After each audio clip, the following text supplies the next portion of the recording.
in review.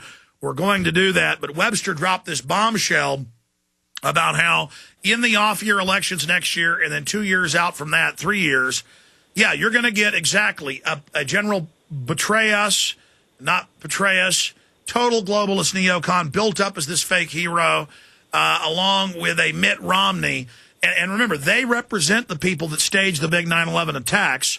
They're going to come in, and there will be such conservative mainline rebellion against Obama and his communist colorations, which are just foundation fronts. You know, Hillary's as communist as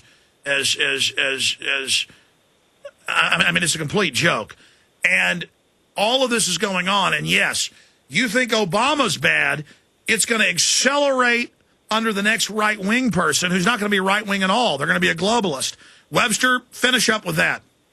Well, again, the challenge is that if we don't want to be used by somebody, you've got to have some form of independent organization and some form of economic program. Now, all the leftists are run by the foundations. All the right-wingers are run by the big foundations. You have Scylla and Charybdis, right? The two things you want to avoid: monetarism, in other words, this Milton Friedman economics on the one side, and Malthusianism on the other. The green, extreme ecological global warming. But now it's likely that the Democrats will lose at least one House of Congress, maybe both, in 2010. And then Petreaus comes in, they stage a nuke attack, military dictatorship set up. We know the Pentagon's been selling that forever. Right. So the idea is that divided government would be a blessing. In other words, that's the one remedy in this system.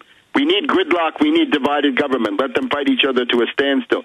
But then for 2012, the Republicans, I don't think any of these existing Republicans could be taken seriously. So therefore, I think General Petraeus coming in as a war hero. Now, we've seen that before, right, from George Washington to General Eisenhower.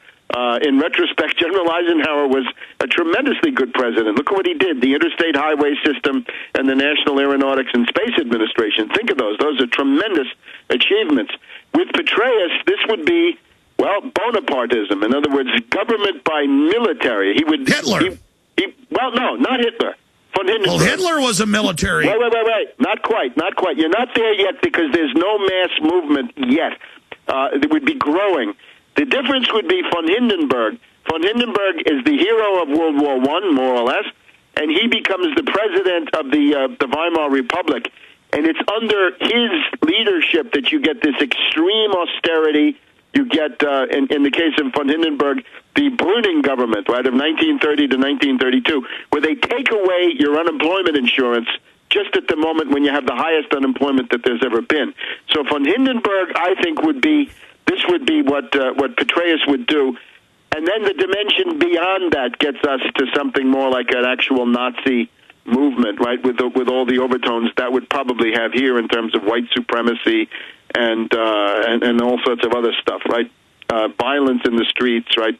Assault sections, Sturmabteilung. Well, no, I mean, it's just like Petraeus would be able to attack conservatives and libertarians, and they would say, oh, I'm turning my guns in. It's to the general. He's conservative. And it's just like with left cover, Obama can start new wars, cut people's health care, and be praised as a loving commie. I mean, I would see under Petraeus we know that Tommy Franks was on the payroll to go around and give speeches saying, gee, I don't like it, but it's what we need. One more big terror attack, military dictatorship is what the people want.